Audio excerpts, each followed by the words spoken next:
আসসালামু আলাইকুম। আজ 15ই আগস্ট। আজকে অনেকের কৌতূহল কি হচ্ছে ধানমন্ডি 32-এ।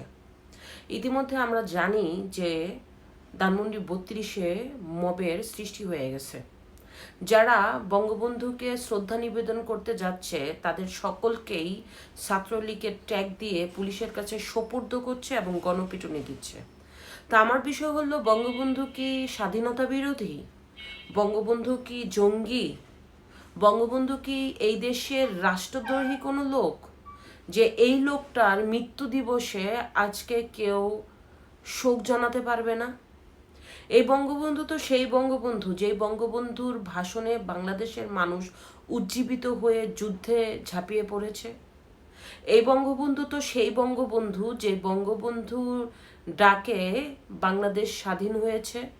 অথচ বঙ্গবন্ধুর মৃত্যুবার্ষিকী আজকে কিছু মানুষের এতটাই ক্ষোভ সৃষ্টি হয়েছে, ফুল দিতে গেলেও তাদেরকে ছাত্রলীগের ট্যাগ দিয়ে জেলে ভরে দিচ্ছে। আসলে আমাদের বাংলাদেশ কখনোই পরিবর্তন হবে না, হতে পারে না। আমাদের বাংলাদেশের রাজনীতি এতটাই নিচে নেমে গেছে যে এত বড় একটা গণ অভ্যুত্থানের মধ্য দিয়েও রাজনীতিবিদদের শিক্ষা হলো না। কারণ বর্তমানে বাংলাদেশের রাজনীতিবিদরা মনে করে যে ক্ষমতায় থাকে সেই ক্ষমতাবান। ইতিমধ্যে আপনারা জেনে গেছেন যে ধানমন্ডি 32-এ বঙ্গবন্ধু শ্রদ্ধা নিবেদন করতে দেওয়া হচ্ছে না। এই বাড়িটির প্রতি এত ভয়, একটা মৃত ব্যক্তিকে এত ভয় তাদের। অথচ এই মৃত ব্যক্তিটাই কিন্তু বাংলাদেশের স্বাধীনতা দিয়ে গেছে। এই মৃত ব্যক্তিটাই বাংলাদেশকে বাংলাদেশ হিসাবে পৃথিবীর কাছে পরিচিত করিয়ে দিয়েছে। আজকে অনেকেই বলে যে বঙ্গবন্ধু নাকি স্বেচ্ছায় পাকিস্তানিদের কাছে ধরা দিয়েছে। ব্যাপারটা কতটুকু হাস্যকর না?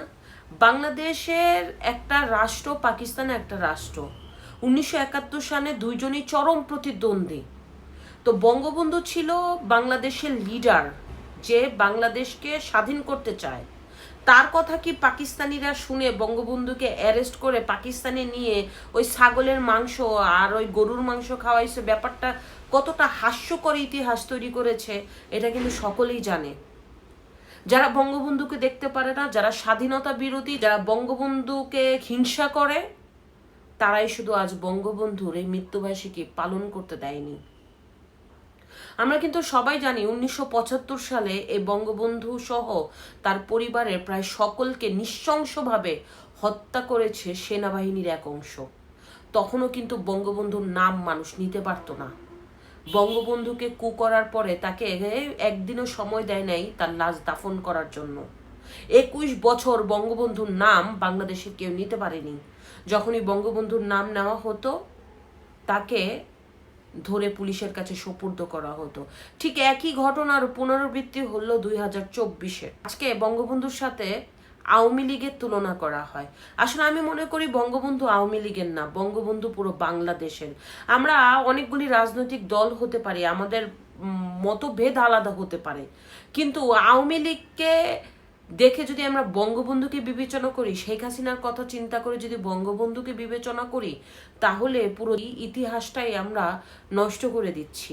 বঙ্গবন্ধু এমন একটি ব্যক্তি যে নিঃস্বার্থভাবে শুধুমাত্র এই বাংলাদেশের জন্য জেল খেটেছে পাকিস্তানি হাজতে। আজকে সেই বঙ্গবন্ধুর আমরা মৃত্যুবার্ষিকী পালন করতে দিচ্ছি না। বঙ্গবন্ধু এমন একটি ব্যক্তি যা সে তার জীবনের প্রায় অনেকটা পথ এই বাংলাদেশের জন্য লড়ে গেছে। অথচ আজকে আমরা বঙ্গবন্ধুকে ঘৃণা করি। কতটা মন মানসিকতা আমাদের খারাপ হয়ে গেছে। দেখেন, শেখ হাসিনা যখন রাষ্ট্র ক্ষমতায় আসে তখন থেকে কি বঙ্গবন্ধু কবর থেকে শেখ হাসিনাকে বলে দিছে, বাবা তুমি এটা করো, মা তুমি এইটা করো, তুমি তোমার কাজগুলি এভাবে তৈরি করো? বা তার খারাপ কিংবা ভালো উভয়ের জন্য কি বঙ্গবন্ধু দায়ী? না। একজন মানুষ যখন মরে যায় তার ছেলে মেয়ে কি করে তার জন্য কিন্তু কখনোই মৃত ব্যক্তি তার দায় বহন করে না। অথচ আওয়ামী লীগের ট্যাগ দিয়ে আজকে বঙ্গবন্ধুকে শেষ করে দেওয়ার ইচ্ছা। ধানমন্ডি 32-কে গুড়িয়ে দিয়েছে কারা? আমি মনে করি যারা ধানমন্ডি 32-কে গুড়িয়ে দিয়েছে তারা স্বাধীনতা বিরোধী। অথচ তারা ভুলে গেছে জনগণ যদি একবার বেঁকে যায় তাহলে কিন্তু আরেকটা যুদ্ধ নিশ্চিত। আমি মনে করি বিএনপি একটা বৃহত্তম দল। বিএনপি বাংলাদেশের মধ্যে এখন যদি নির্বাচন হয় তাহলে জয়ী হওয়ার সম্ভাবনা অনেক বেশি, যদিও দিন দিন তাদের পরাজয়ের সংখ্যাই বাড়ছে। আজকে বিএনপির কিছু নেতাকর্মীরা তারা অঘোষিতভাবে বঙ্গবন্ধুর বাড়ির সামনে পাঠিয়ে দিল মব সৃষ্টি করার জন্য।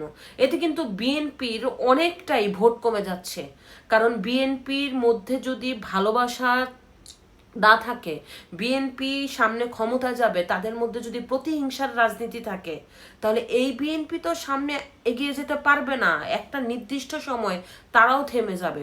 অথচ বিএনপির এই এলাচেলা পাতি নেতাদের দিয়ে বঙ্গবন্ধুর বাড়ির সামনে যেভাবে মব সৃষ্টি করানো হচ্ছে, এটা কিন্তু বিএনপিকে দিয়ে যায় না। বিএনপির মতো একটা বড় দল স্বাধীনতার স্থপতির এই যে মৃত্যুবার্ষিকী পালন করতে দিচ্ছে না, এটা কিন্তু বিএনপির সাথে যাচ্ছে না। এতে বিএনপির ভাবমূর্তি নষ্ট হচ্ছে। যে বিএনপি এতটুক জিনিস সামাল দিতে পারে না, সেই বিএনপি কিভাবে দেশ পরিচালনা করবে? বিএনপির নামেও কিন্তু বদনাম কম উঠছে না। চাঁদাবাজি, দখলদারিত্ব, এরপরে ঘুষ বাণিজ্য, সেই সাথে হত্যার সাথেও কিন্তু বিএনপি জড়িয়ে যাচ্ছে। বিএনপি 17 বছর না খেয়ে ব্যাপারটা এরকম করে ফেলছে যে যেটা দেখে সেটাই খাই। আজকে তারেক রহমান অনেক কিছু করা সত্ত্বেও বিএনপির নেতাকর্মীদের সামাল দিতে পারছে না, এটার জন্য দায়ও কিন্তু তারেক জিয়া। আজকে এই যে বঙ্গবন্ধুর বাড়ির সামনে সে মব সৃষ্টি করেছে মিস্টার তারেক রহমান, এটাকে তো আপনাকে দিয়ে যায় না। আপনার এত বড় দলের একটা নেতা, এত বড় দল আপনার, আপনি এই ছোটখাটো বিষয় নিজেকে যদি নির্লজ্জ হিসেবে প্রেজেন্ট করেন, নিজেকে এই বিষয়গুলি নিয়ে যদি ছোট করেন নিজের দলকে, তাহলে এটা কি আপনার দলের সাথে মানায়? তাহলে আপনার দলই বা বাংলাদেশকে কি দিবে? আজকে আপনার লোকেরা বঙ্গবন্ধুর বাড়ি পাহারা দিচ্ছে নাইট গার্ডের মতো। বলেন তো, শেখ হাসিনা খুব খারাপ হলেও কখনো কি জিয়াউর রহমানের যখন মৃত্যুবার্ষিকী তখন কি বাধা দিয়েছে? আমার জানা মতে দেয়নি। হ্যাঁ, শেখ হাসিনা আপনাদের সাথে খুবই অন্যায় করেছে, আপনাদের বাড়ি থেকে বের করে দিয়েছে, 17 বছর আপনাদের গুম খুনের মধ্য দিয়ে আপনাদেরকে দমন পীড়ন করেছে, আপনাদেরকে ক্ষমতায় আসতে দেয় নাই, আপনাদের ভোটের অধিকার কেড়ে নিয়েছে, এটা সত্য কথা। কিন্তু শেখ হাসিনার মতোই যদি আপনি স্বৈরাচারী মনোভাব করেন, শেখ হাসিনার মতোই যদি আরেকটা আওয়ামী লীগ হয়ে উঠে আপনার দল, তাহলে আপনার ভবিষ্যতেই বা কতটুক যাবে? বেশি দূর কি আপনি এগিয়ে যেতে পারবেন মিস্টার তারেক রহমান এবং বিএনপি? যে বঙ্গবন্ধুর শোক দিবস যারা পালন করতে চায় না, এটা জামাত হইলে মানাইতো, যে জামাত স্বাধীনতা বিরোধী, জামাত বঙ্গবন্ধুকে দেখতে পারে না, তাই তার শোক দিবস পালন করতে দিচ্ছে না। কিন্তু সেটা তো আপনাদের সাথে যায় না, কারণ শহীদ প্রেসিডেন্ট জিয়াউর রহমান তো স্বাধীনতার ঘোষক ছিলেন। আপনি তো মুক্তিযোদ্ধার দল, আপনি তো মুক্তিযুদ্ধের চেতনায় বিশ্বাসী। তাহলে এত বড় সংগঠনের প্রধান হয়ে আপনি শুধুমাত্র আওয়ামী লীগের জন্য একটা প্রতিহিংসার রাজনীতি করে বঙ্গবন্ধুর সমাধিতে ফুল নিবেদন করতে দিচ্ছেন না, তার শোক দিবস পালন করতে দিচ্ছেন না, এটা কি আপনার জন্য খুব একটা শুভকর? না মিস্টার তারেক রহমান, সেটা আপনার জন্য শুভকর না। আমরা কখনোই ভাবতে পারিনি আপনি কিংবা আপনার দল এই কাজটি করতে পারে।